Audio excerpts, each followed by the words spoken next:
People like you, with no job and a limited education, are not welcome in this household. With those words, my mother-in-law poured scalding water on me. It's hot, please stop. I involuntarily screamed, shocked by her bizarre behavior. Pouring boiling water on anyone is inexcusable. Fortunately, I suffered no burns, but it could have been a disaster. I couldn't believe my mother-in-law would resort to such extremes. Moreover, it wasn't me but my husband who was unemployed. A growing anger towards my mother-in-law's attitude surged within me. Enough is enough. If she's gone this far, I'll do as she wishes. Understood. If you insist, I have no choice. I'll leave this house, I declared. Finally, you're leaving. That makes things easier for me. My mother-in-law expressed joy, far from being remorseful. I no longer wanted to stay in such a hostile environment. I promptly packed my things and returned to my parents' home. My mother-in-law didn't know that my husband, Raffle, was unemployed or that I had been supporting the household finances. In fact, since quitting my job, I had started trading stocks and was earning about $30,000 a month. Even if I was driven out of her house, I could still live on my own without any issues. I wouldn't have any qualms being on my own. Even if she came to me in tears, struggling with living expenses, I would never lend a hand. She should regret kicking me out like this. I had married Raphael about 2 years ago. We were from the same university and had been dating since then. Both of us, graduates of the economics department, aspired to work in finance and managed to secure jobs at different brokerage companies after graduation. Despite our busy days, we maintained our relationship. 3 years later, Raphael proposed. "Julia, I will definitely make you happy. Marry me." Believing that I could be happy with Raphael, I accepted. Yes, I'm looking forward to it. We decided to get married, thinking we could build a happy family together. However, Raphael then dropped an unexpected bomb. "Hey Julia, would you quit your job and live with me at my parents' house?" "What? I don't mind quitting my job, but we're newlyweds. I'd like to live with just the two of us. I'm just worried about leaving my mother alone. I'll make sure it won't be a burden to you." Raphael's father had passed away when he was in middle school, and since then, he had lived with his mother. Being an only child, Raphael was concerned about her. Understanding his feelings, I agreed. "Okay, I'll live with you." 2 weeks later, we moved into Raphael's family home. My mother-in-law, now able to live with Raphael, initially greeted us with a pleased expression. However, as soon as she looked at me, her expression clouded. She stared at me coldly, making it painfully clear that I was not welcomed. "It doesn't matter. You didn't have to come here." What did I mishear? I thought I heard my mother-in-law muttering something under her breath, but I couldn't make it out clearly. I smiled and brushed it off. At this point, I began to feel a bit anxious about living with her. However, the day passed without any particular issues. The next morning, I woke up to the sound of my mother-in-law yelling at me. "Are you still sleeping? Hurry up and prepare breakfast." When I looked at the clock by my bed, it was still before dawn, around 4:00 a.m., and it was still dark outside. I was surprised that she would demand breakfast so early. Why so early? "Don't just laze around because you're not working." My mother-in-law scolded me, still groggy from sleep. I thought it was way too early in the morning, but I couldn't argue back and started preparing breakfast. Even while preparing breakfast, my mother-in-law kept berating me. "Hurry up! Why does it take you so long? You're so slow." After 30 minutes, breakfast was finally ready. "I'm sorry for making you wait. You finally finished. Can't you make it faster?" My mother-in-law complained again. I wanted to retort that it was physically impossible to do it any faster, but I just smiled and shrugged it off. "What is this? This soup is too salty. What is it?" "I don't think it's that salty. What are you saying? There's something wrong with my taste? Are you trying to kill me quickly by feeding me such salty meals? I never thought or intended such a thing. What is she talking about, and why is she so harsh on me?" Curious, I mustered the courage to ask my mother-in-law. "Why are you so harsh on me?" "What are you talking about? I don't think I'm being harsh. Or are you trying to make me the bad guy? No, that's not what I mean. I was overwhelmed by my mother-in-law's pressure and couldn't talk back. Finish eating. Start cleaning. After that, there's laundry to do, so there's no time to rest. Since then, every day, I was continually harassed by my mother-in-law, wearing me down both mentally and physically. While I was cleaning, she would say things like, "You missed the dust in the corner." When I was doing laundry, she'd complain, "There's still a stain." A month after starting to live with her, I felt like I was going to break. So I talked to Raphael about it. "It's about your mother. She's been saying mean things to me every day, and it's hard. Could you please tell her not to say such things?" But Raphael showed no reaction. I was momentarily irritated by Raphael's lack of response. But then I noticed something strange about him. He was pale, as if he had something important to say. "What's wrong? Did something happen?" When I asked, Raphael hesitantly began to speak. "Actually, I've been fired from the company." "What is this, some kind of joke?" I was speechless, unable to comprehend. There was a downsizing at the company, and I got laid off, according to Raphael. Due to recent economic downturns, the company's profits had plummeted, leading to unavoidable large-scale layoffs. "So you'll be unemployed from tomorrow." "Well, I can work for one more month after receiving the notice of dismissal. But after that..." Fortunately, I had been using my knowledge from my time at the securities company to trade stocks. Although I struggled at first, I was now earning about $30,000 a month, so we weren't struggling financially. I was comforting Raphael and had forgotten about all the harassment from my mother-in-law.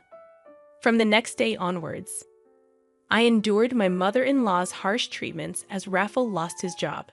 Feeling the need to be strong and support him, I continued to endure the situation. A month passed, and Raphael was officially laid off and became unemployed. He started looking for a job initially, but gradually he began to spend most of his time at home, making excuses. "Shouldn't you start looking for a job more seriously?" I suggested. "Yeah, I'm looking, but it's hard to find a good company that will suit me," Raphael replied, seemingly having no intention of actively seeking new employment. Reluctantly, I continued to support our household.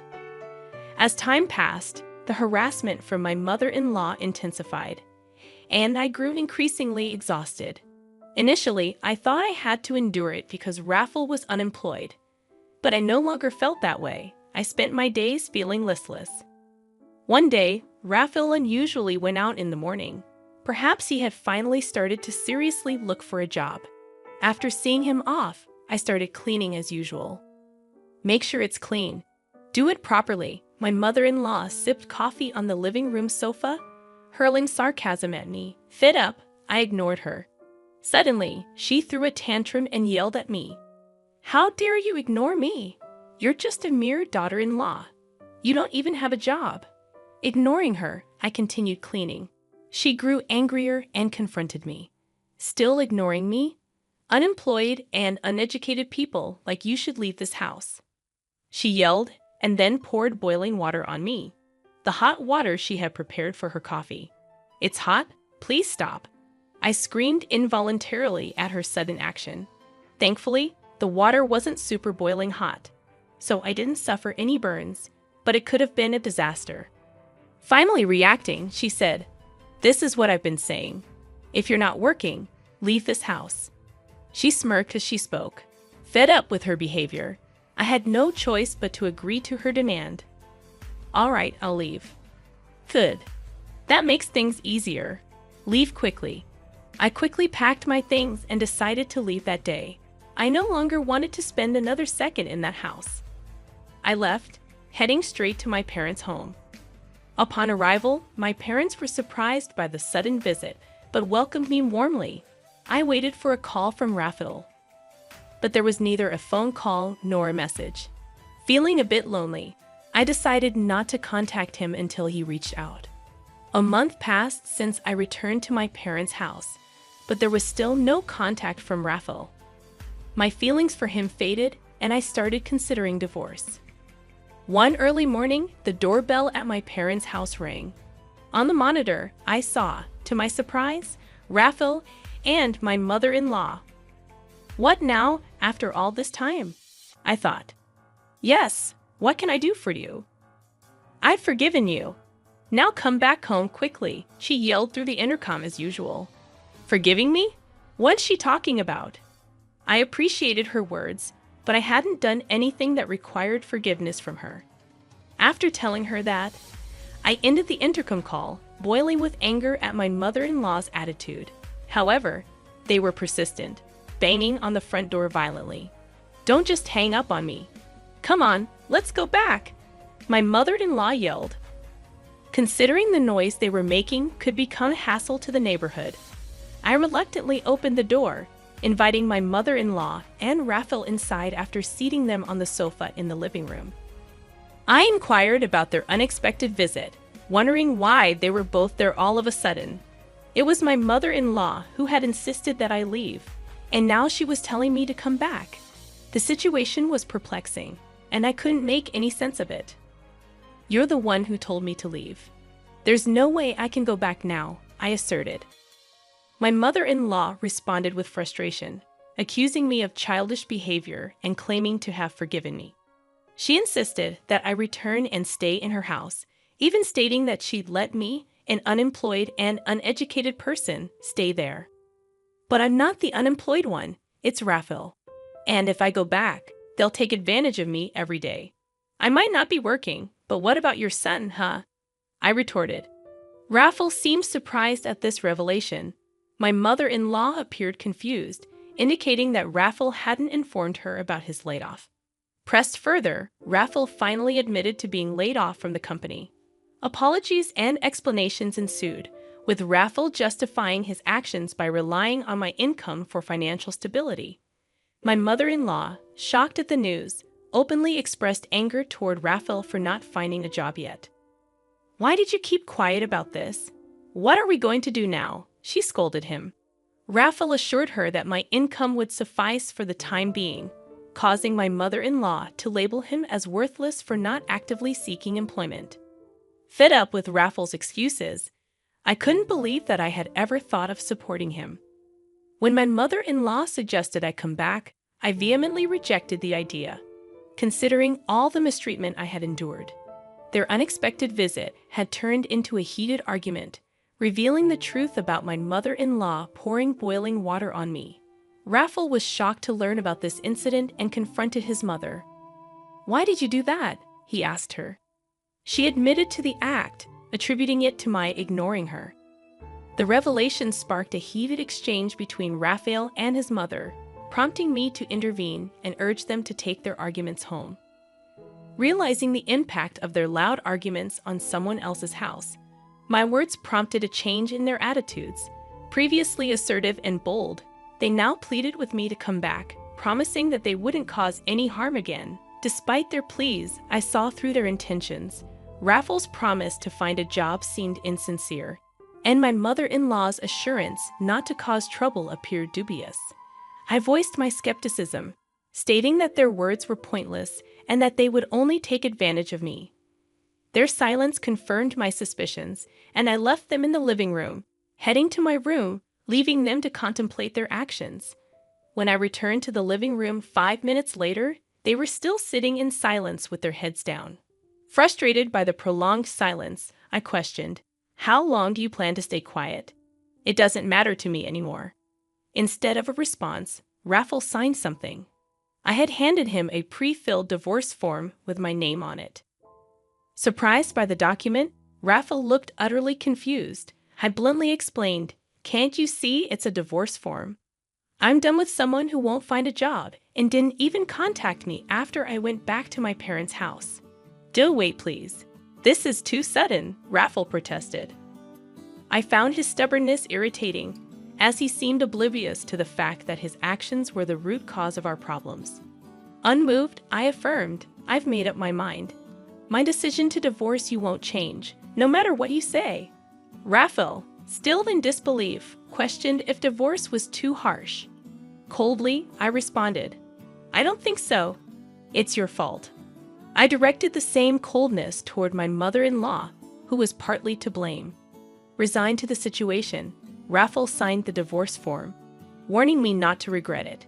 However, I felt a sense of relief and I asserted that the one who might regret it was Raphael. I'll submit the divorce form. I don't want any compensation.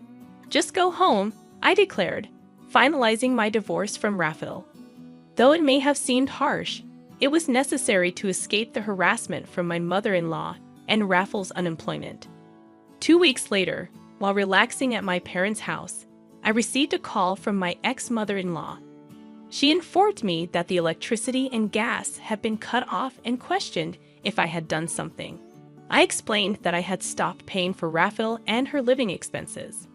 Hoping for my assistance, she asked if I could cover it just for the month. I found her request absurd, considering we were no longer a couple and didn't live together.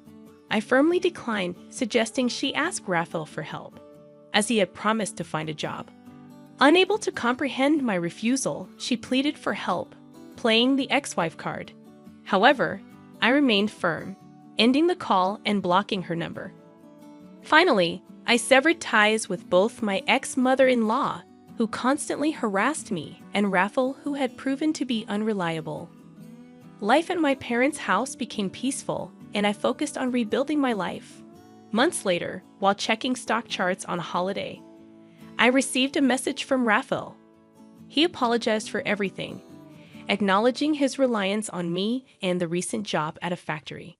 Despite the apology, I had no intention of getting involved with them again.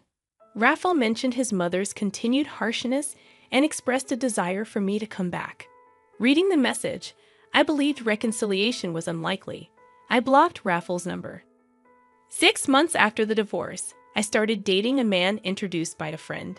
He was reliable, treated me well, and despite the age difference, we connected. While marriage was not on the immediate horizon, I cherished the happy times we spent together, focusing on the present and leaving the past behind.